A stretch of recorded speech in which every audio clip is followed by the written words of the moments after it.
Alara's fingers danced across the ivory keys of the Steinway Grand, a silent conversation between her and the composer from a bygone era. The melody of Chopin's Nocturne in C-sharp minor filled the opulent lounge of the Atherton, a historic New York hotel where old money whispered along the gilded corridors. For Alara, this piano was her sanctuary. The 88 keys, a universe where she was both creator and subject, queen and servant. It was a far cry from the grand stages she had once been destined for, but it was a living. More than that, it was a lifeline. She had started her life as Alara Vance, a name once whispered with awe in the hallowed halls of Juilliard's pre-college division. Prodigy, a once-in-a-generation talent. But life, in its cruel, indifferent way, had other plans. Her father's sudden illness and the mountain of medical debt that followed had shattered her dreams into a million discordant notes. The scholarships, the competitions, the promise of Carnegie Hall all vanished. She had traded her future for her family's present, working a string of thankless jobs, from waitressing to bussing tables, the calluses on her hands a painful reminder of the delicate touch she was losing. Now at 28, she was simply Alara, the resident pianist at the Atherton, her prodigious past a secret she guarded fiercely. Her past was a ghost that haunted the edges of her music, a bittersweet ache that gave her Chopin an edge of profound personal sorrow. She poured this sorrow into the final, lingering notes of the nocturne, letting the sound hang in the air like a sigh. The polite applause from the lounge guests was a familiar comfort. Most were appreciative, lost in their own worlds, the music a sophisticated backdrop to their quiet conversations and clinking cocktail glasses. But one guest was not so appreciative. Beatrice Covington sat rigidly in a velvet armchair, her face a mask of sour disapproval. Wealth for Beatrice wasn't earned. It was an inheritance, a birthright she wielded like a weapon. Her husband's family had practically built half of Wall Street, and she moved through the world with the unshakable conviction that her comfort was paramount. The pianist's melancholic tunes were an assault on her ears, a dreary intellectual indulgence that was ruining the ambience. This wasn't a concert hall, it was a hotel lounge. She wanted something light, something familiar, something that didn't require thinking. She snapped her fingers, summoning the lounge manager, a perpetually flustered man named Daniel. "That woman," she said, her voice low but carrying the sharp crack of a whip, gesturing toward the piano with a dismissive flick of her wrist. "Her music is dreadfully dreary. It's bringing down the entire mood of the room." Daniel's smile was tight. "Ms. Alara is a very accomplished musician, Mrs. Covington. She's classically trained."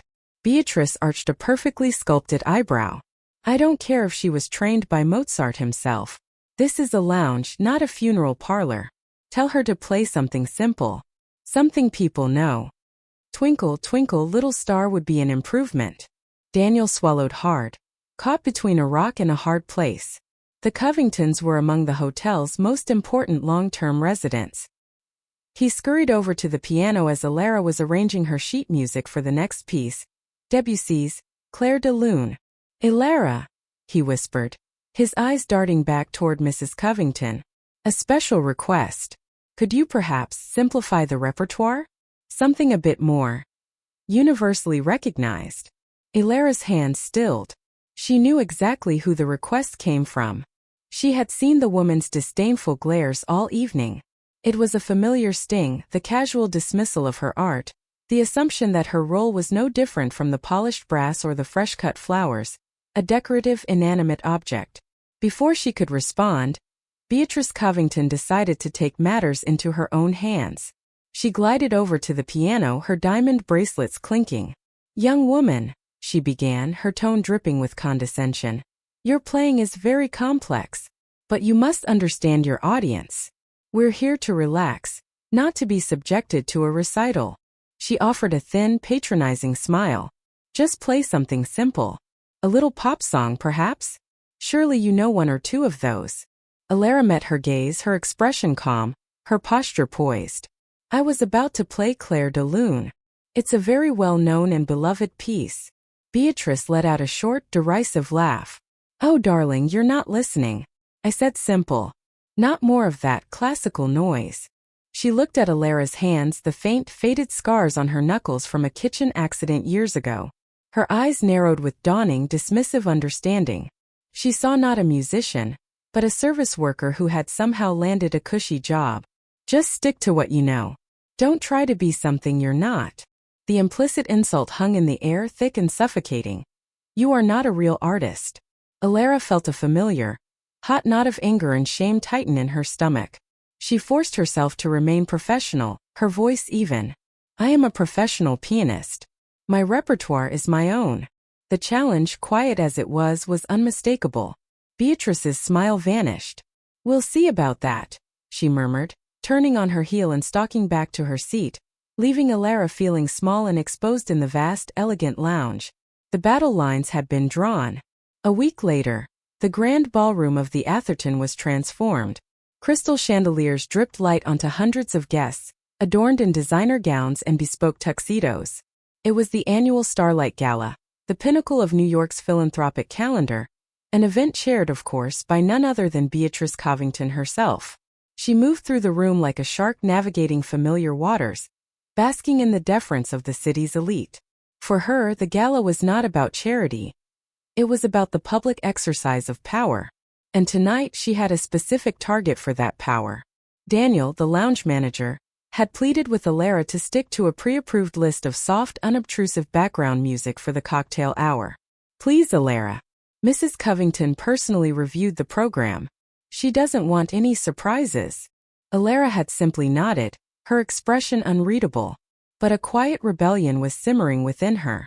Her whole life, she had been told to be smaller, quieter, less than she was. She had acquiesced to support her family, had faded into the background to survive. But Beatrice Covington's sneering dismissal had struck a nerve that was already raw. It wasn't just an insult to her.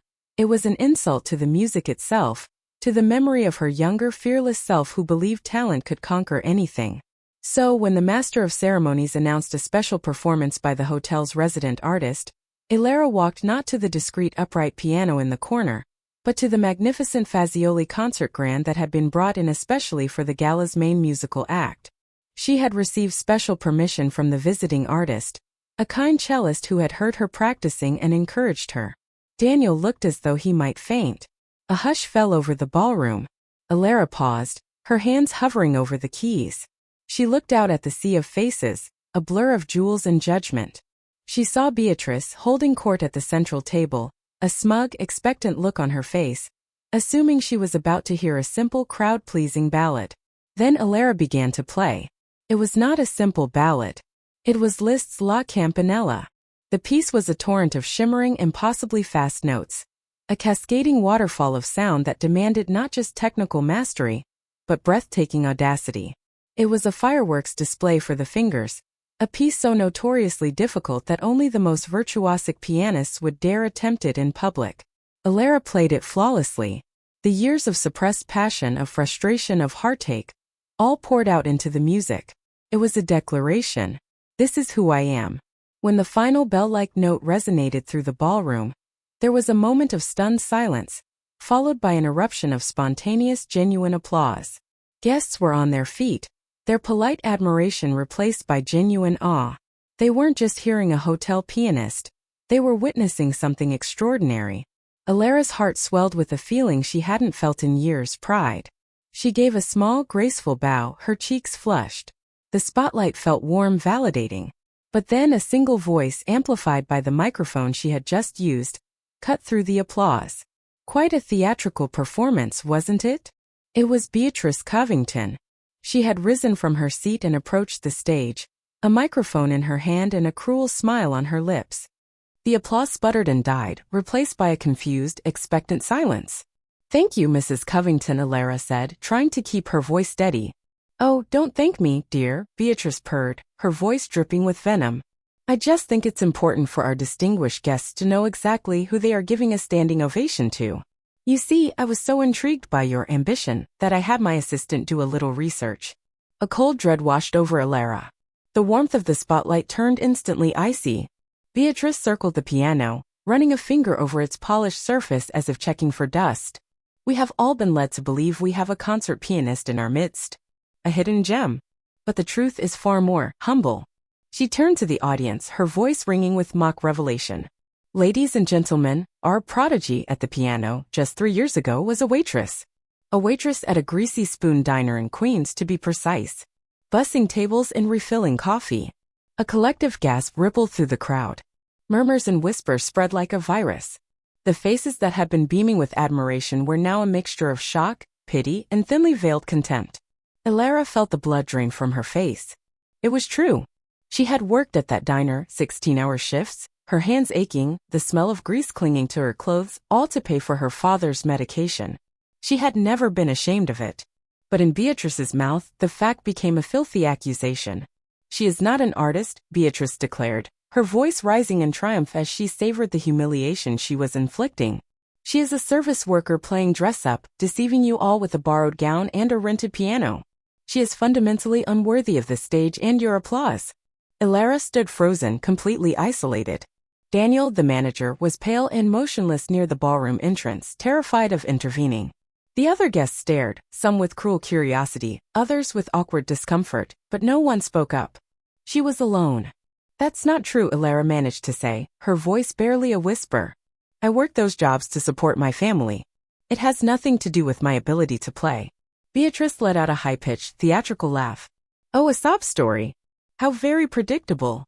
But hardship doesn't automatically grant you talent or class, dear.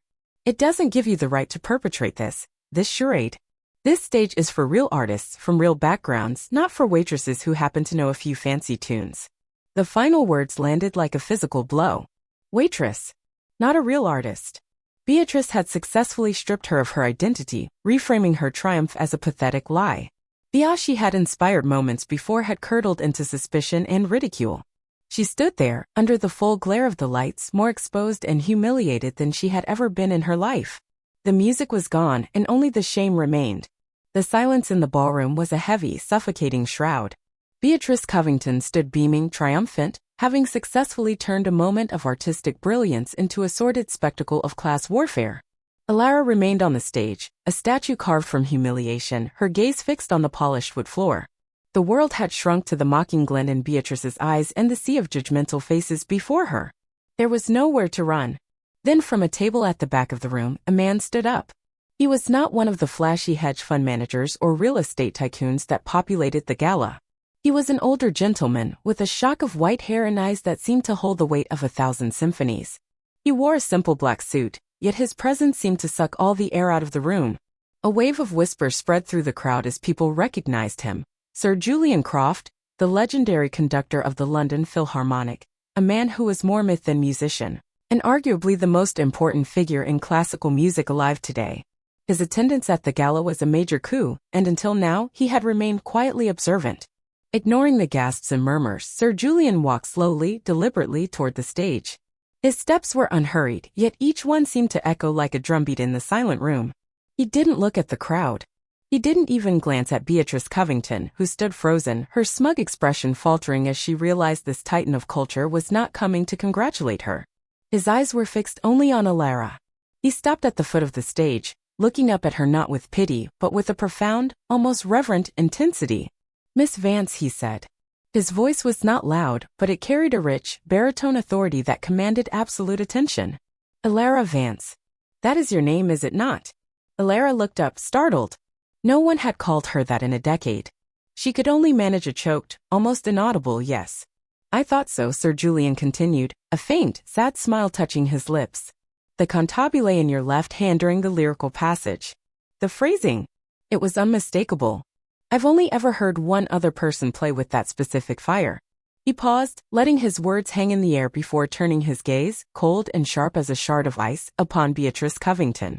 You stand here, he said, his voice dropping to a near whisper that was somehow more menacing than a shout, and you speak of real artists and real backgrounds. You, a woman whose only contribution to culture is writing checks signed with her husband's name. You dare to question the credentials of the person who just performed for you.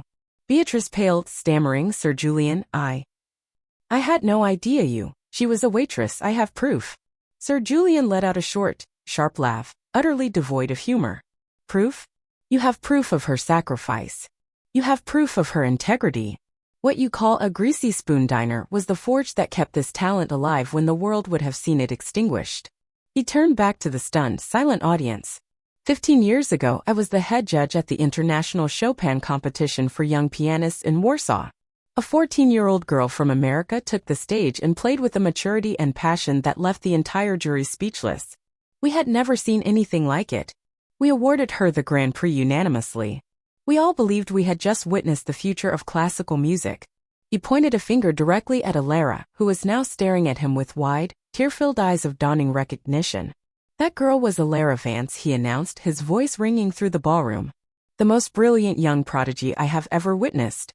And then she vanished. Her father fell ill and she walked away from a full scholarship to Juilliard, from a recording contract with Deutsche Grammophon, from everything to care for her family. Many of us in the music world have spent years wondering what became of that once-in-a-generation talent. And tonight, I have found her.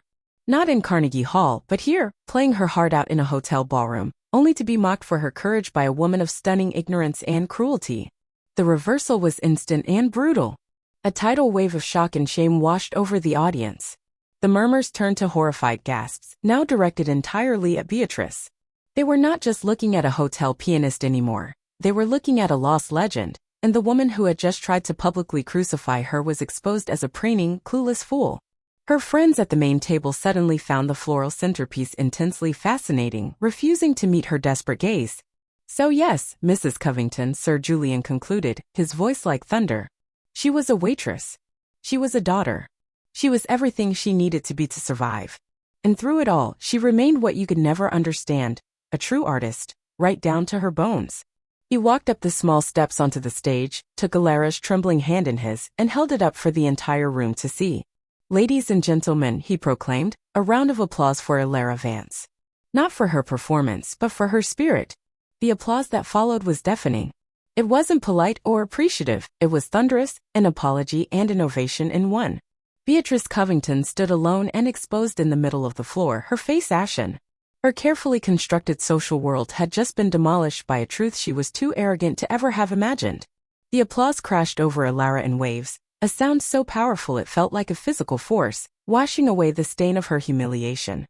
Standing beside Sir Julian Croft, holding the hand of the man who had been a god in her childhood pantheon, the moment felt surreal, a dream from which she was terrified of waking.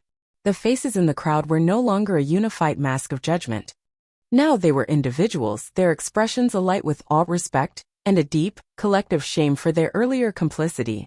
As Sir Julian gently released her hand, a line began to form. One by one, guests who had watched her degradation in silence now approached the stage, their voices earnest and apologetic. Miss Vance, that was breathtaking. Please forgive us. An honor to have heard you play. Alara, overwhelmed, could only nod and offer quiet, graceful thanks. Across the room, she saw Daniel, the lounge manager, weeping with a mixture of relief and pride. Her fellow hotel staff looked at her as if for the first time, seeing not just a colleague, but a queen who had been hiding in plain sight. The center of the room, where Beatrice Covington stood, had become a vacuum. Her powerful friends suddenly remembered urgent appointments elsewhere, melting away into the crowd. Her husband, a portly man who valued his reputation above all else, was engaged in a heated, whispered conversation with the hotel's owner. Beatrice was left utterly alone, an island of social ruin. She attempted a discreet exit, but Sir Julian's voice, calm and clear, stopped her in her tracks. Mrs. Covington. A moment. All eyes turned back to her. She froze, her back rigid. Sir Julian's expression was implacable. I believe you owe this artist an apology. The demand was not a suggestion. It was a command, backed by the full weight of his moral authority and the silent, unified pressure of every person in the room. Her husband gave her a sharp, insistent nod. Trapped, Beatrice had no choice but to walk the long, lonely path back to the stage. It was a walk of shame, each step stripping away another layer of her carefully constructed arrogance. She stood below Alara, unable to meet her eyes. I apologize, she muttered, the words tasting like poison in her mouth. It seems I was misinformed. It was a weak, pathetic excuse, devoid of genuine remorse. But Alara didn't need her remorse. She looked down at the woman who had tried to destroy her and felt not anger but a strange, liberating pity. I accept your apology, Mrs. Covington, Alara said, her voice clear and steady, resonating with a dignity that needed no validation. She had won. Later, in the quiet aftermath, Sir Julian found Alara sitting alone by the Fazioli, her fingers resting gently on the keys. The ballroom was nearly empty, the remnants of the gala being cleared away by a staff that now moved around her with a newfound reverence. I never knew who you were that day, Alara said softly, looking up at him. At the competition. I just remember the judge with the kind eyes. And I never forgot the girl with the old soul in her hands, he replied, sitting beside her on the piano bench. Alara, what you endured, the jobs, the struggle, you must not see it as time lost. It is texture. It is depth.